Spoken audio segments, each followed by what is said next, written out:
De una manera muy severa a mis hermanos. No me daba cuenta qué gran responsabilidad siendo tan joven. Ella se volvió a casar cuando yo tenía 4 años de edad. Su esposo me hacía bromas que me hacían llorar.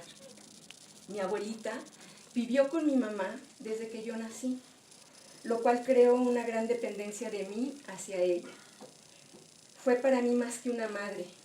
Fue la persona más importante de mi niñez y juventud, por mi abuelita, por mi tía y por mis primos. Cuando estaba en la secundaria, hice a mi mamá 7 años.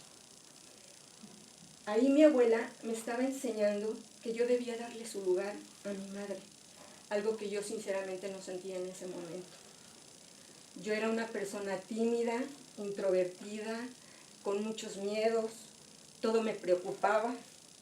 Y para acabarla de rematar, vanidosa, ya que me creía muy buena.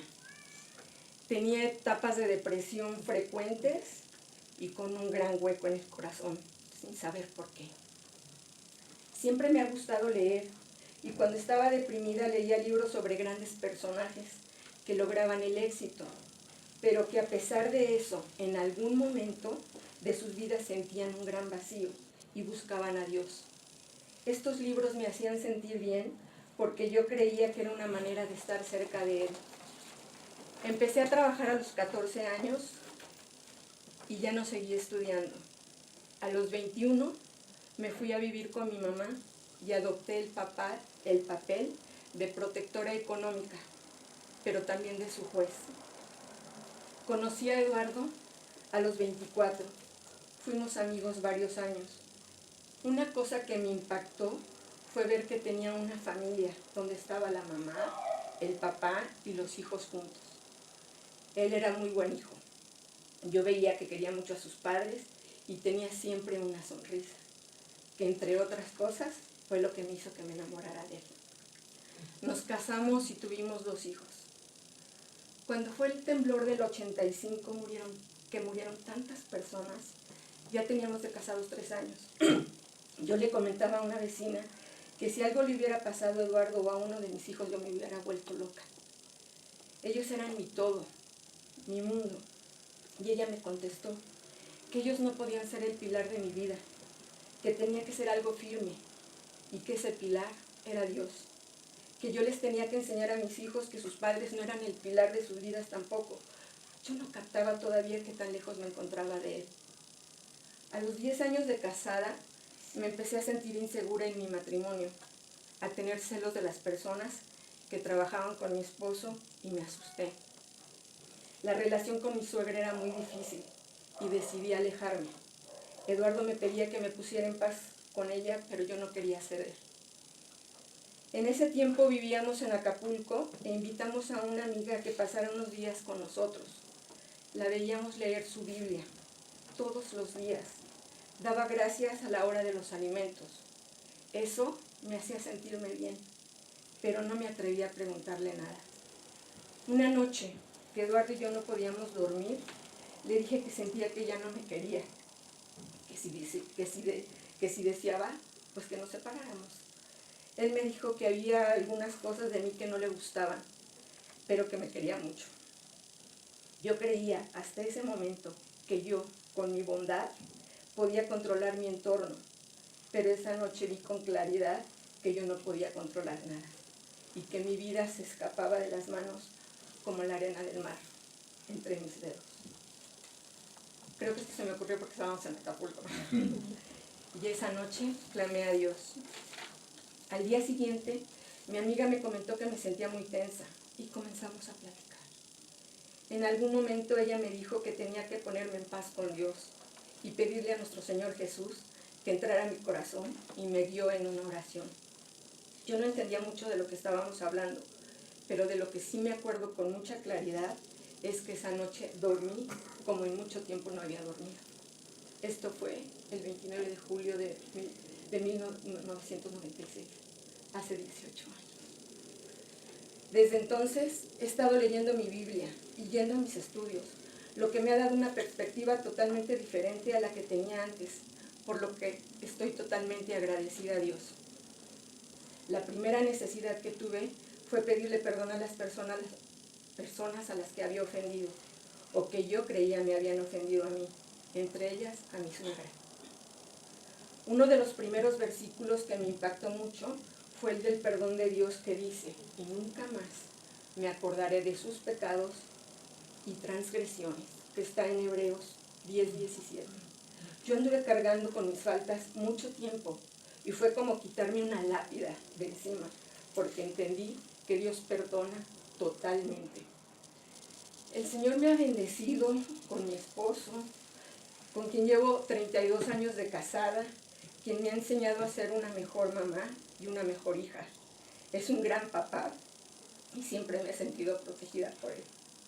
Con mis 2 hijos, uno de ellos ya se casó y ya somos abuelos. Dios me ha permitido a través de su palabra a conocer mi papel como esposa, pidiéndole que yo llegue a ser esa ayuda idónea que Eduardo necesita. Dios me dio la oportunidad de que mis hijos estudiaran en casa, la secundaria y la preparatoria, lo cual fue de gran bendición porque aprendí a conocerlos de una manera más profunda, enseñándome Dios humildad y reconocimiento de mis faltas hacia ellos. He aprendido a honrar a mi madre. Tengo un hambre profunda de conocimiento y de amor de Cristo, sin miedos, ya que tengo una herramienta muy poderosa que es la oración. En Romanos 8:38 dice: ¿quién nos separará del amor de Cristo? ¿Tribulación o angustia? ¿O persecución o hambre o desnudez? ¿O peligro o espada? Nada me puede separar de su amor. Con gran gozo, ya que puedo transmitir a otras personas lo que me han enseñado a mí.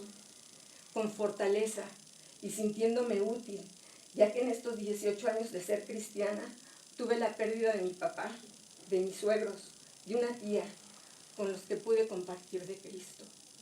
Mi hermana tuvo un tumor en la cabeza, lo que fue motivo de su fallecimiento. Dios me permitió acompañarla en ese proceso. Esta enfermedad duró 1 año aproximadamente. Durante este periodo tuve la oportunidad también de compartir con ella y verla morir en paz. El día que ella murió, yo le estaba leyendo el capítulo 14 del Evangelio de Juan, donde dice en el versículo 2: en la casa de mi Padre muchas moradas hay. Si así no fuera, yo os lo hubiera dicho. Voy pues a preparar lugar para nosotros. Mi hermana ya no hablaba y ya no se movía. Y yo le dije: ¿ves, Lourdes? Lo único que tú vas a hacer es adelantarte y llegar a esa casa que Dios tiene para ti. Tengo profundo agradecimiento porque Dios me perdonó, porque me adoptó como su hija, porque me regaló la salvación y porque me ha dado su paz y he sentido gozo de saber que está conmigo, porque tengo mi familia, porque tengo a mis amigas y a mis hermanos en Cristo, quienes me han apoyado y alentado en todo momento. Le pido a Dios con todo mi corazón que yo pueda leer hasta el último día de mi vida su palabra, ya que es mi alimento del cual ya no puedo prescindir. Ahí encuentro guía, consuelo, amor, llenura, consejo y sobre todo perdón y salvación. También le pido que les dé a todas las personas las bendiciones que me ha dado a mí y mucho más. Que Dios los bendiga. Gracias. Muchas gracias, Socorro. Bueno, una historia impactante, ¿no? Impactante. Y ahí lo que yo les pediría es que ahora que empecemos con la plática, con la predicación, recuerden la historia de Soco, que tiene que ver con, pues, curiosamente, con la vida de cada uno de nosotros. ¿Sí? También está por ahí Ángel, ¿no? Ya está guardándose. También nos va a compartir él también cómo obtuvo este regalo que es la Navidad, ¿no? Y después vamos a la plática. ¿Tú? Hola, muy buenos días. Tengan todos ustedes. Mi nombre es Ángel Estrada. Quiero que sepan que yo soy el hijo único del primer matrimonio de mi papá y mamá, que ellos se separaron cuando yo tenía 4 años. Y la verdad es que ese evento pues afectó mucho mi vida, porque desde entonces empecé a sentir un gran vacío en mi corazón. Estaba muy chiquito y ya tenía un gran vacío en mi corazón por la falta de mi papá. Después de que mi mamá y mi papá se separaron, nos fuimos a vivir con mi abuelo. Y si bien mi abuelo hizo las veces de mi padre, la verdad es que fue una persona dura, que además pues no creía en Dios, y él creía que todos los que creían en Dios, bueno, pues no era... Él siempre pensó que el ser intelectual, el ser universitario, el ser una persona como con estudios, pues eso era lo que importaba, y él nunca creyó en Dios, y la verdad es que eso nunca nos lo fomentó a nosotros.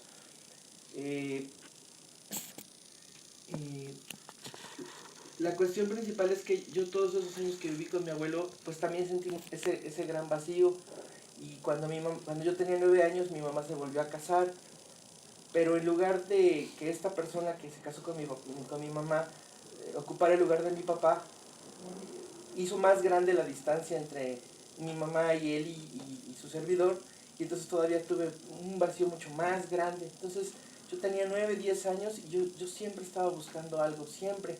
A diferencia de los otros niños que estaban jugando, que hacían otras cosas de su edad, la verdad es que yo siempre tuve un gran vacío y siempre estaba buscando algo. Ese algo me llegó de una forma muy curiosa. Mi mamá tenía muchos problemas con el que era su marido, y teníamos problemas económicos. Estaba muy desesperada, y una amiga le dijo que se fuera a leer las cartas, que porque ahí le iban a ayudar. Entonces mi mamá me llevó, y yo entré, yo estuve presente cuando le echaron las cartas y le empezaron a decir cosas de su vida, de su pasado y de otras personas. Y la verdad es que a mí eso me impresionó mucho, me impactó mucho. Fue así como, ay, híjole, esto es algo que no es de esta tierra, es algo sobrenatural, esto es lo que yo quiero, lo que yo busco. Y en ese momento sentí que eso podía llenar el vacío tan grande que yo tenía. A partir de esa fecha, yo tenía 10 años, me puse a leer cosas, empecé a buscar cosas, traté siempre de entrar en esos temas de metafísica, el New Age, todas estas cosas, la meditación, el budismo, el yoga, y empecé a probar todas las formas que había de espiritualidad para los seres humanos, porque yo la verdad es que sentía muy, muy grande ese vacío por mi falta de mi papá, por mi abuelo que fue tan duro conmigo, y porque pues se había vuelto a casar mi mamá con una persona que pues, nunca me aceptó bien como su hijo. Cuando estaba en la preparatoria, ya que tenía un poco más de conocimientos y un poco más de lecturas y de más habilidades, fui iniciado en varias sociedades místicas, iniciáticas. Fui iniciado en varias sociedades por personas con las que yo me empecé a llegar, y empecé a trabajar con ellos. El problema de todo eso era que toda la noción es que uno solo como ser humano puede lograr muchas cosas en la vida. Todo lo que enseñan ahí es, tú puedes, no necesitas a nadie, tu espíritu es el que lo va a lograr, el espíritu del ser humano es muy grande y puede lograr va a superar todos sus obstáculos, y todo lo que nos decían ahí era tú puedes, tú vas a salir adelante. Además te exigían como que fueras exitoso, el mejor, el más grande. Y entonces yo, por ejemplo, salí de la preparatoria, entré a la universidad, yo estudié Derecho, de inmediato empecé a trabajar, y de inmediato quise mi coche, y de inmediato quise empezar a hacer mi dinero, porque era lo que me habían enseñado, lo que según el mundo quería de mí. Ser exitoso, ser muy, muy poderoso, con mucho dinero. Y entonces empecé a trabajar. Salí inmediatamente de la carrera muy joven, salí inmediatamente, me titulé. Y yo tenía 22 años y pensaba que la vida ya se había acabado porque estaba logrando todo lo que yo quería. Tenía una novia a la que yo adoraba, y un día le dije, quiero que nos casemos. En ese inter nos embarazamos y nos casamos, y según yo ya tenía toda la vida arreglada. Tenía donde vivir, tenía un trabajo muy bueno, y estaba ya en grados muy avanzados de esas órdenes. La vida me sonreía. La cuestión es que a la semana de que nació mi hija se murió. Tuvo un problema cardíaco y mi hija falleció. Falleció en mis brazos. Se me murió mi niña, que era en ese momento lo que yo más adoraba en la tierra, y se me vino el mundo abajo. Nunca nos pudimos recuperar, mi esposa y yo, de eso, y terminamos divorciándonos. Entré en una depresión muy grande y perdí mi trabajo. Y la verdad es que ninguna organización, ninguna secta, en las que yo estaba me ayudaron. Al contrario, me vieron tirado y me pisaron más. Nunca me apoyaron. Y yo entré en una depresión muy fuerte, perdí mi casa, perdí mi trabajo, perdí mi esposa. Lo perdí todo. Todo, absolutamente lo perdí. Y fue muy, muy difícil levantarme. Fue muy complicado. Empecé otra vez de cero. Empecé otra vez a picar piedra. Y en algún momento conocí a una persona, que ahora es mi esposa, que me ayudó a levantarme. Y con ella, pues, me casé, tengo 2 hijos, retomé mi vida. Pero siempre quedó el vacío y un dolor muy grande por la pérdida de todo lo que me había pasado. Yo conocí a Armando en la universidad, hemos sido amigos por muchos años, ya son más de 20, y entramos a trabajar en la SEP, estábamos en la SEP y conocimos a Miriam. Y Miriam era una persona, pues, que es ahora su esposa. Miriam era una persona como con mucha paz, como con mucha calma, como con mucha paciencia, y yo decía, ay, ¿cómo si aquí trabajábamos en la oficina del secretario y eran unas jornadas brutales y además siempre moviéndonos y todo el mundo corriendo, arrancándonos los pocos cabellos que todavía me quedan, y yo a ella la veía bien tranquila, bien calmada, y un día le dije, oye, pues ¿cómo le haces? Y me dijo, pues es que yo tengo una relación personal con Cristo y Él es el que me sostiene y Él es el que... Yo me quedé así como, pues ¿cómo, no? La verdad es que sí me saqué mucho de onda porque les he de decir que en todas estas sociedades secretas en las que estuve, pues se malinterpretan muchas cosas y se hacen mal muchas cosas. Y una de ellas es que tienen un cierto sentido de estar muy cercanos a Dios. Y se lee mucho la Biblia y hacen muchas cosas que dicen ellos que es de Dios, pero pues que la verdad, cuando tuve mi gran dolor, cuando vino mi gran problema, nunca me ayudaron esas cosas, nunca me sacaron adelante y al contrario, ¿no? Me hundieron más. Y por otro lado yo tenía como un prejuicio acerca de los cristianos, porque pues había yo escuchado historias, a veces hasta de terror, ¿no? De las cosas que hacían, de las cosas que dejaban de hacer, etcétera, etcétera. Y la verdad mi primera reacción fue así como de, no, espérate, pues qué padre, déjala, pero ya no te acerques, ¿no? La cuestión es que a mi amigo se hizo su novio, mi mejor amigo se hizo su novio, y un día me dijo, pues ¿qué crees? Que me voy a casar. Me invitó a un cumpleaños que le partieron un pastelito en el grupo, y luego me dijo, me voy a casar, quiero que seas mi padrino, y como padrino pues tuve que ir a pláticas, y yo así, ¿no? Y así de...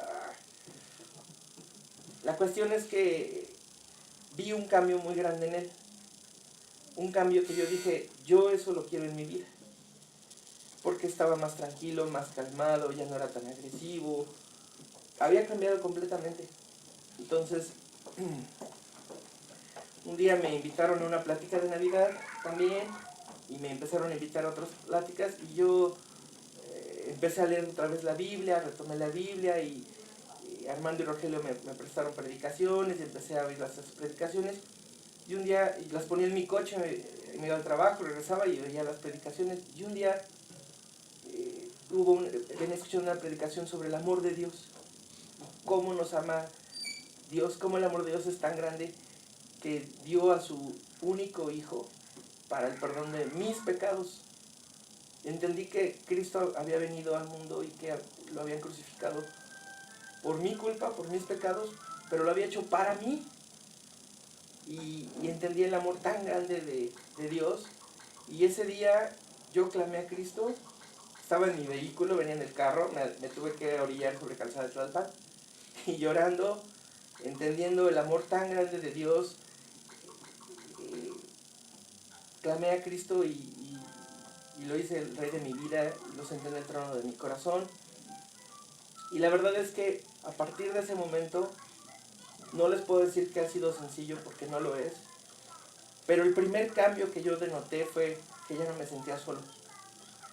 Ese vacío, la falta de mi padre, la dureza de mi abuelo, la muerte de mi hija, Dios lo curó. Y por fin pude descansar. Fue como si por fin todo eso que me había pasado tuviera sentido.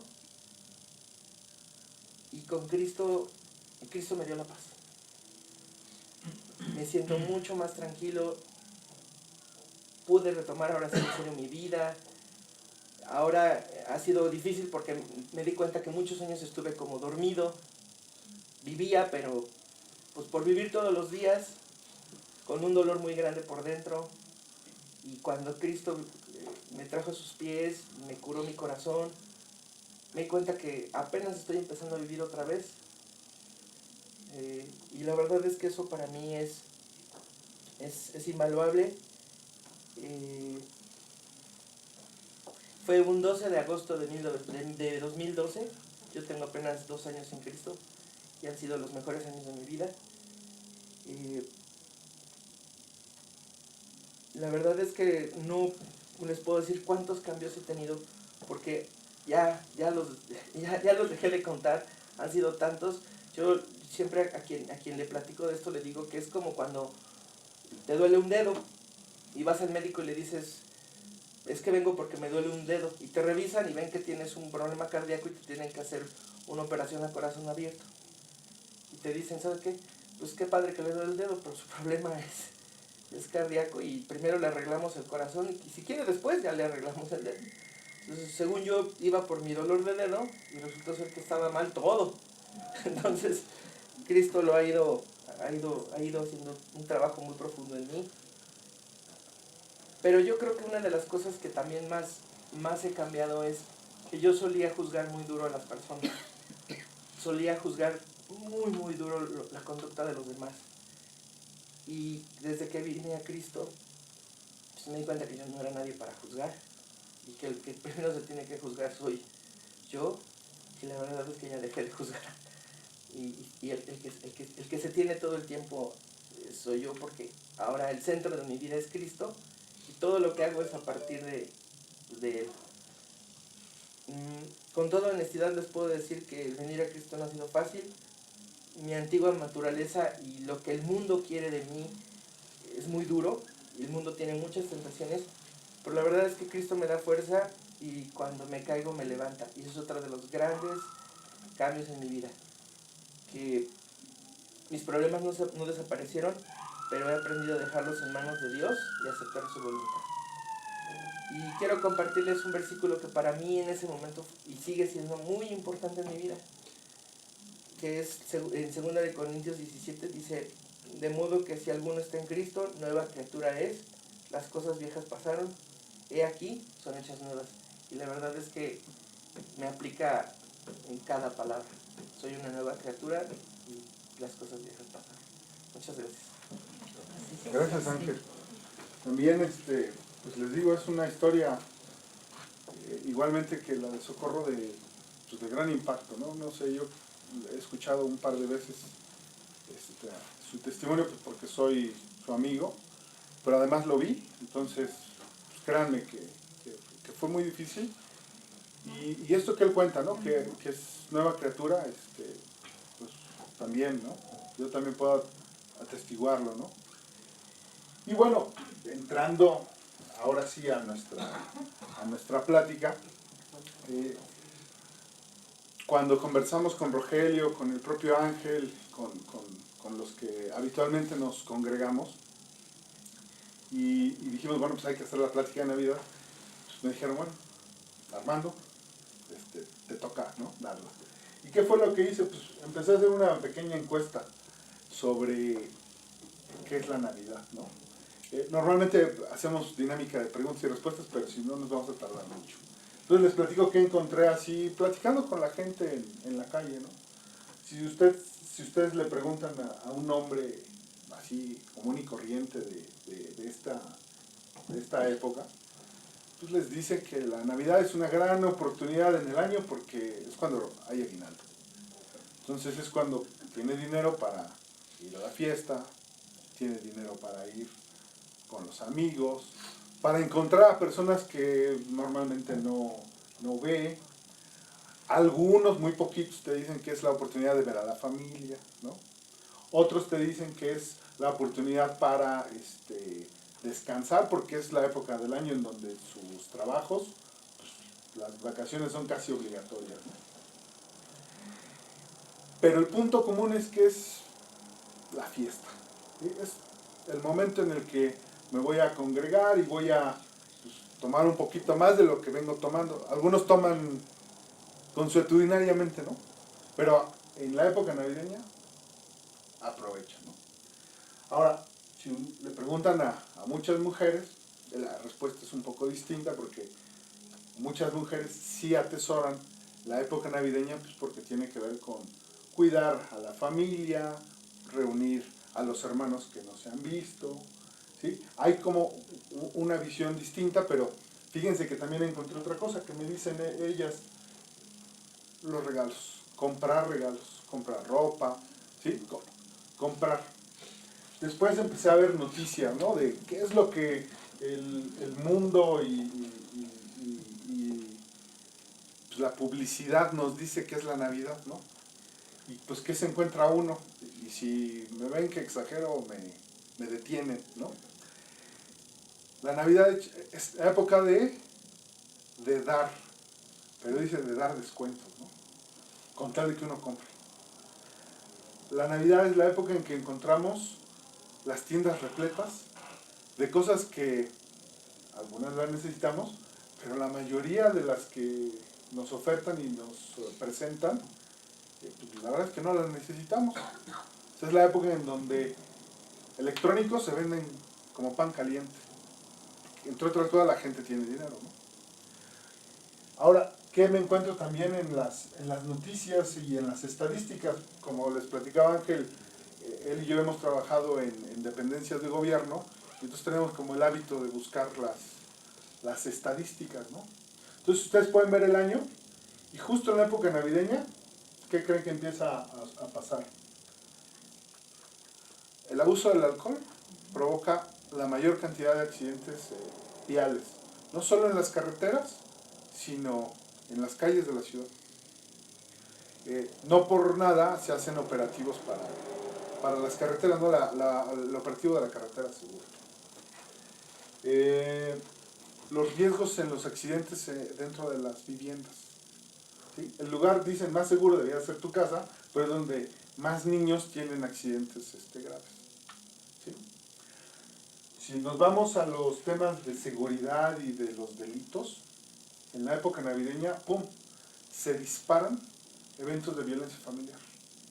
Agresiones del esposo contra la esposa, de la esposa contra los hijos, entre hijos, de los hijos contra los padres.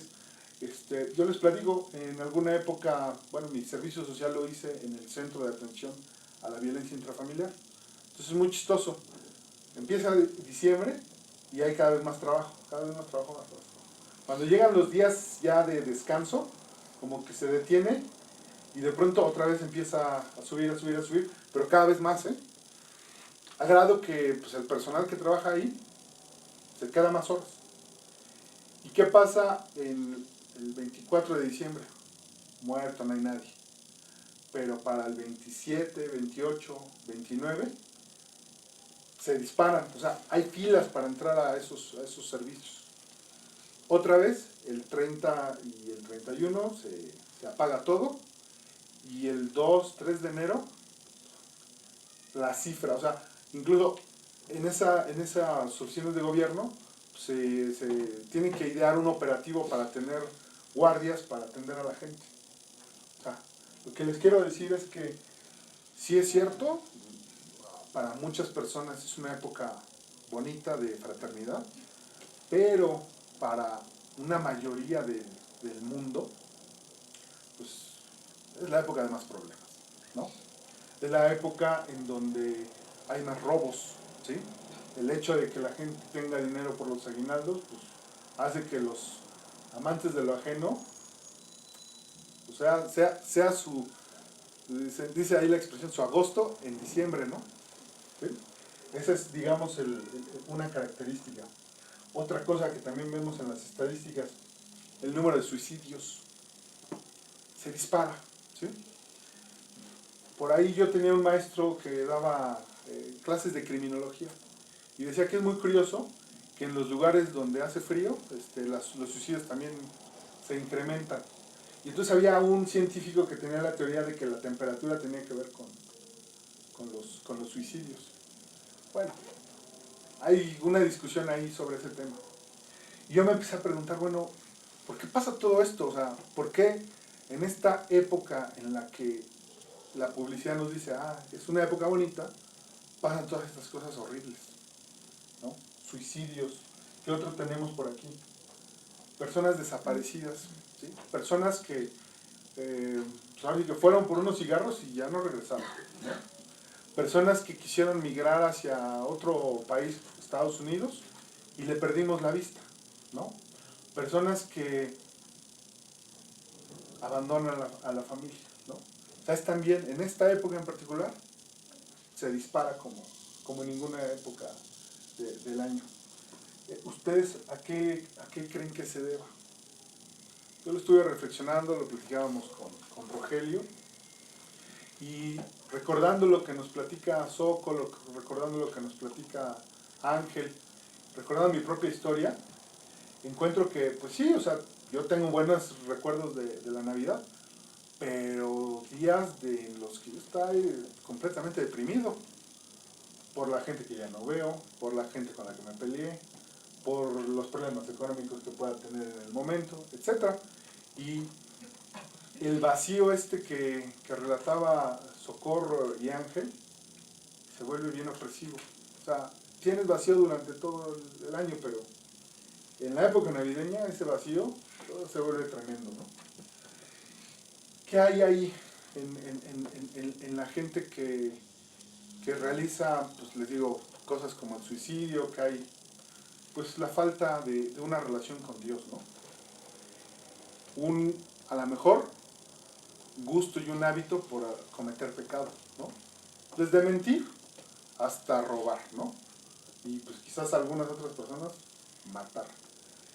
Y bueno, vemos que la Biblia nos dice, ¿qué nos dice respecto del pecado? ¿Sí? Quienes tienen Biblia lo pueden ver. Aquí hay algunas si quieren consultar, ¿no? Para quien no tenga, ¿sí? Si la quieren. ¿Qué nos dice el libro de Romanos, capítulo 3, versículos 10 y 12? ¿Romanos qué, perdón?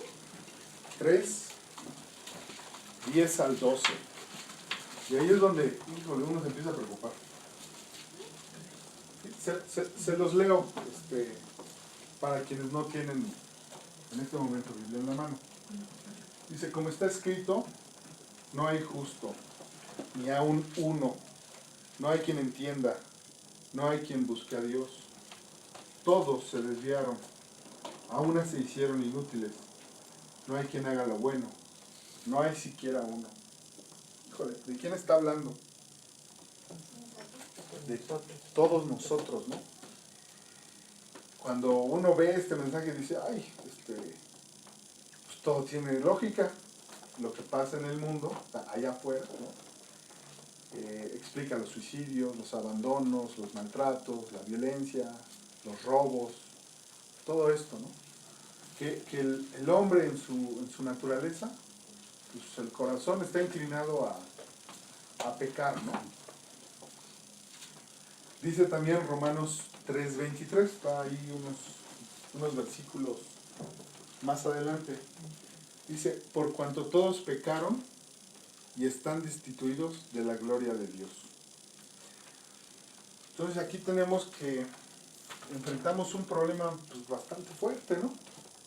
La decisión de cada uno de nosotros de pecar de cometer pecado, vamos a decir simplificado, de hacer lo malo, nos aleja de Dios. Pero algo todavía más difícil y más impactante, la decisión de pecar nos lleva al problema de tener muerte. Muerte, y no solamente la muerte que pues, biológicamente nos va a ocurrir, sino una muerte eterna, ¿no? Una muerte pues para siempre, ¿no? En ese sentido la muerte pues la muerte eterna es condenación, ¿no? Así lo dice la palabra de Dios. Dice Romanos 6:23, se los leo para irnos rápido. Porque la paga del pecado es muerte, mas la dádiva de Dios es vida eterna en Cristo Jesús, Señor nuestro. ¿Sí? Y pues todo tiene que ver con los orígenes, ¿no? Se acordarán, creo que todas conocen la historia de Adán y Eva, ¿no? En el Génesis. ¿Qué fue lo que pasó ahí? Pues Adán desobedece a Dios, ¿no? Y a partir de eso sucede la muerte, ¿no? Vámonos si quieren al primer libro de la Biblia, que es el Génesis, el primero, al capítulo 2, versículo 16 y 17. Pero también se los leo. Dice, y mandó Jehová Dios al hombre diciendo, de todo árbol del huerto podrás comer, mas el árbol de la ciencia del bien y del mal no comerás, porque el día que de él comieres, ciertamente morirás. ¿Sí? Aquí el pecado viene de que el hombre desobedece y conoce el bien y el mal. Yo ahí les pregunto, ¿cómo conocemos el mal?